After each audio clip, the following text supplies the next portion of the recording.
going out there?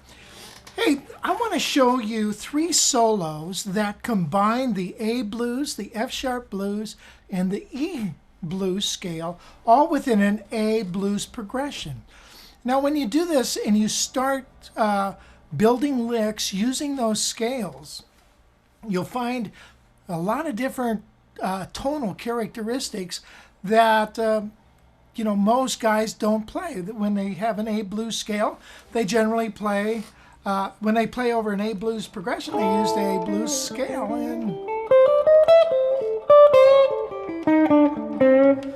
and that's it. They'll use some other tones, but not too often. Now, this approach is explained in detail in a video that I have called The Blues Scale Potential.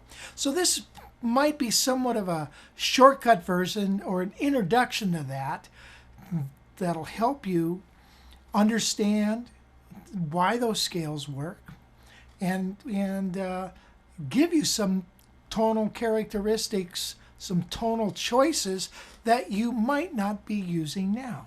So the key to this is we're going to go through the scales, the solos. I'll explain what scales we're using, and it's all written out on a PDF as well. Download the track, and we're going to take some close-ups and learn each lick note for note. Now, I find this kind of playing to be, sometimes it's almost old schoolish sound, but I really like it. I think it's more interesting than just wailing on a blues scale forever and ever, or a pentatonic scale. I've been realized when I was doing this lesson, my gosh, I've been teaching blues licks for 36 years. My first book came out in '79. And my gosh, so geez, I guess I better do a blues album. I've never done that. I should.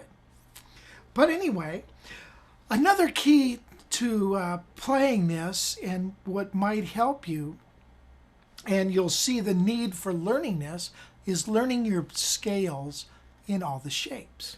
So in other words, when I'm playing A blues, I play it here generally. If I said play E, you're up here. F sharp, you're up here, right? Well, instead of jumping around like that, we're playing things in E blues like that, F sharp blues like that, A blues like that, and so on. So there's 5 different ways of fingering each blues scale. So this might help you get excited about learning those. So first, learn these licks. The key to being a good improv player is to learn licks, learn phrases, okay? Don't wait for them to come out of the sky.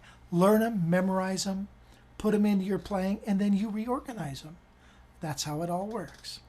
All right, again, download everything.